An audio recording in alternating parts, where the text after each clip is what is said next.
धुंध है और मौसम सर्द मौसम का मुकाबला करने वास्ते खास तौर पे आज एक पिंड एक सानू इंज समझो कि देसी गीजर नजर आए ते ਅਸੀਂ ਪੁੱਛਣਾ ਚਾਹਾਂਗੇ ਜ਼ਰਾ ਸਾਨੂੰ ਦੱਸੋ ਨਾ ਇਹ ਕਿਵੇਂ ਤੁਸੀਂ ਇਹਦੇ ਵਿੱਚ ਕੀ ਹੈ ਇਹਦੇ ਵਿੱਚ ਬਾਜੀ ਜੀ ਪਾਣੀ ਹੈ ਦਿਖਾਓ ਮੈਨੂੰ ਕਿਵੇਂ ਇਹ ਜੀ ਇਹ ਪਾਣੀ ਹੈ ਅੱਛਾ ਇਹ ਘੜੇ 'ਚ ਬਣਿਆ ਹੋਇਆ ਇਹ ਘੜੇ 'ਚ ਬਣਿਆ ਹੋਇਆ ਹੈ ਇਹ ਜੀ ਇਸ ਨਾਲ ਇਹ ਪਾ ਲਓ ਅੱਛਾ ਇਹ ਪਾ ਕੇ ਦੂਏ ਬਰਤਨ 'ਚ ਪਾ ਲਓ ਇਸਤੇਮਾਲ ਕਰ ਲਓ ਉਤੋਂ ਹੋਰ ਪਾ ਕੇ ਇਹਦੇ ਵਿੱਚ ਰੱਖ ਦਿਓ अच्छा ये पूरा दिन तपदा पूरा रहता है दिन तपदा रसी ये जेड़ा हुंदा ना कचरा मचड़ा बाहर से हाँ हाँ वो इस्तेमाल है आ देखो जी इत्थे इस्तेमाल हो जांदा है आ देखो इत्थे इस्तेमाल कीती रखया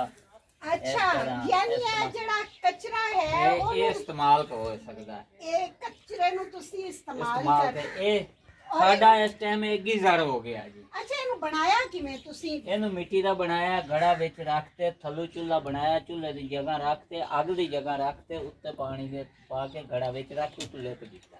लेप दीता ਭਈ ਇਹ ਹਿੱਕ ਤਾਂ ਖਰਾਬ ਨਾ ਹੋਏ ਨਿਆਣੇ ਖਰਾਬ ਨਾ ਕਰਨ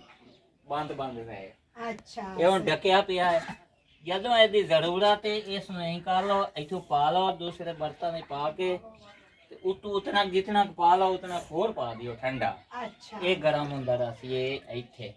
ਇਹ ਆ ਵੇਖੋ ਜੀ ਆ ਹੋ ਗਿਆ ਅਸੀਂ ਦੇਖਨੇ ਆ ਆਮ ਤੌਰ ਤੇ ਕਿ ਘੜੇ ਨੂੰ ਅਸੀਂ ਇਸਤੇਮਾਲ ਕਰਨੇ ਆ ਕਿ ਠੰਡੇ ਪਾਣੀ ਵਾਸਤੇ ਲੇਕਿਨ ਇਹਨਾਂ ਨੇ ਚਾਟੀ ਜਾਂ ਘੜੇ ਨੂੰ ਚਾਟੀ ਬਣਾ ਕੇ ਇਹਨੂੰ ਗਰਮ ਪਾਣੀ ਵਾਸਤੇ ਬਣਾਇਆ ਗਰਮ ਪਾਣੀ ਵਾਸਤੇ ਔਰ ਮਿੱਟੀ ਦਾ ਲੇਪ ਦੇ ਕੇ ਔਰ ਥੱਲੋਂ ਉਹਦੇ ਅੱਗ ਦਾ ਵੀ ਸਾਰਾ ਸਿਲਸਿਲਾ ਬਣਾ ਰੱਖਿਆ ਕੇ ਤੇ ਗਰਮ ਪਾਣੀ ਅੱਛਾ ਅਸੀਂ ਇਹ ਇਸ ਵਕਤ ਅਸੀਂ ਪਿੰਡ ਵਿੱਚ ਹਾਂ ਔਰ ਇਹਨਾਂ ਨੇ ਇਹ ਜਿਹੜਾ ਕਚਰਾ ਹੈ ਸਿਸਟਮ ਕੀਤਾ ਹੈ ਇਹ ਜਿਹੜਾ ਜੁਗਾੜ ਲਾਇਆ ਹੈ ਅਸੀਂ ਤੇ ਬਿਜਲੀ ਦੇ ਬਿੱਲਾਂ ਤੋਂ ਭਰ ਕੇ ਤੰਗ ਹੈ ਇਹ ਤਾਂ ਅਸੀਂ ਬੜੀ ਆਸਾਨੀ ਨਾਲ ਬਗੈਰ ਇਹਦਾ ਕੋਈ ਬਿੱਲ ਸ਼ਿਲ ਤਾਂ ਨਹੀਂ ਆਉਂਦਾ ਕੋਈ ਬਿੱਲ ਸ਼ਿਲ ਨਹੀਂ ਹੈ ਇਹਦਾ ਸਿਰਫ ਆ ਬਿੱਲ ਹੀ ਹੋਏ ਕਚਰਾ ਬਾਹਰ ਮੇਲ ਕੇ ਲਾਇਆ ਹੁੰਦਾ 9 ਲੱਖ ਦਿੱਤਾ ਪਾਈ ਰੱਖਿਆ अच्छा और थोड़ा थोड़ा कचरा कचरा पाई यानी रखिया। कचरे का भी इस्तेमाल है इस्तेमाल हो गया बाहर गंदगी ना बनी वो भी इस्तेमाल हो गया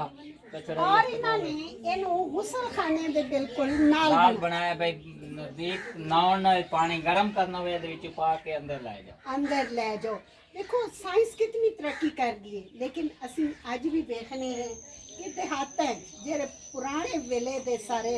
ਤਰੀਕੇ ਨੇ ਉਹਨਾਂ ਵਿੱਚ ਅੱਜ ਵੀ ਅਪਨਾਈਅਤ ਹੈ ਮੁਹੱਬਤ ਹੈ ਸੱਚਾਈ ਹੈ ਔਰ ਮੈਂ ਤੇ ਆਖਾਂਗੀ ਕਿ ਕਮ ਖਰਚਾ ਹੈ ਕਮ ਖਰਚੇ ਚ ਉਹਨਾਂ ਨੇ ਇਹਨਾਂ ਦੇ ਬਾਲ ਇਹਨਾਂ ਪਾਣੀ ਨਾਲ ਨਹਾਉਂਦੇ ਨੇ और ये मुंह छू धोन का नमाज पढ़न वक्त वजू करन का